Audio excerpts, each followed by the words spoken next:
Hey everyone, I am doing another sketchbook practice today. You'll notice that on the screen, you'll see a screen capture of a model, and it's actually from Lisa Eldridge's website. She's probably one of my favorite makeup artists. She is very prolific in her career, and she does upload a lot of tutorials on YouTube.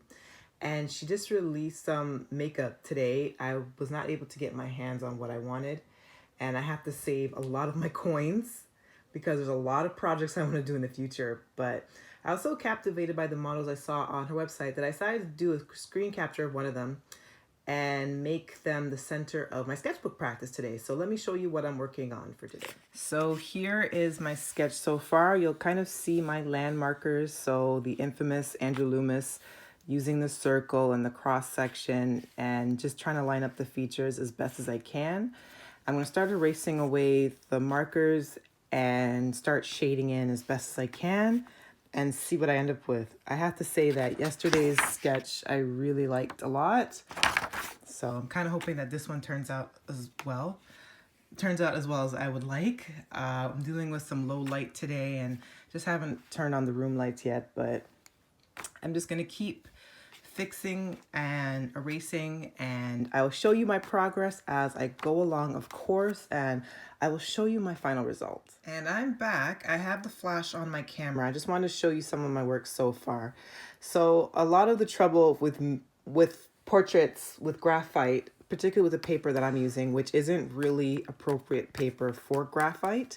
I should be using more Bristol like paper, but I've had this sketchbook for a long while and I just want to finish it so that I can move on to actual appropriate paper for graphite.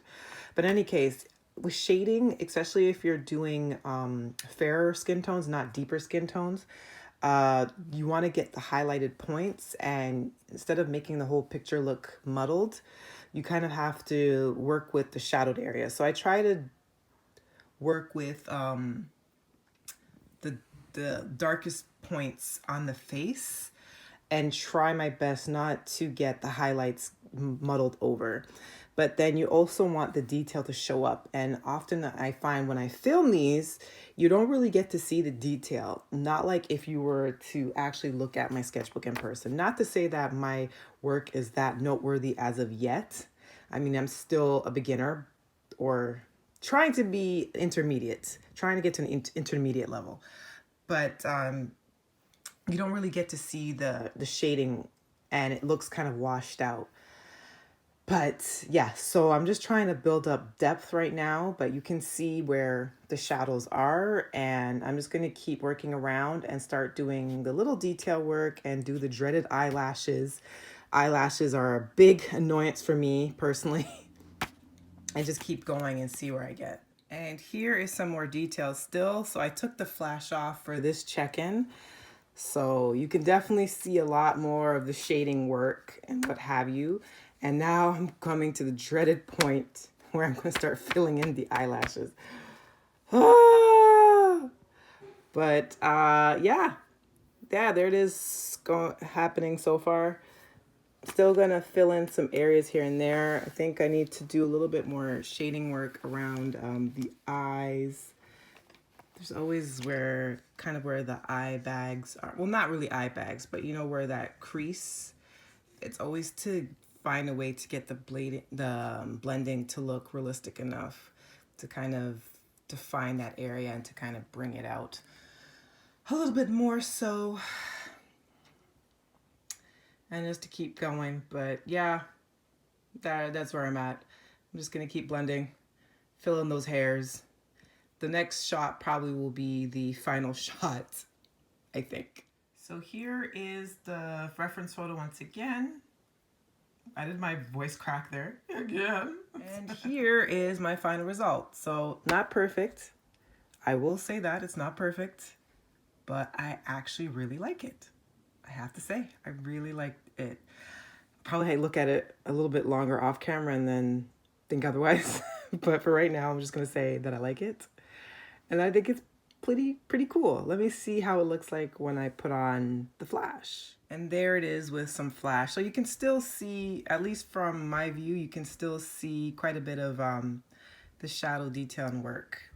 Could I go even more extensively? Could I reshape probably the cheek here a little bit.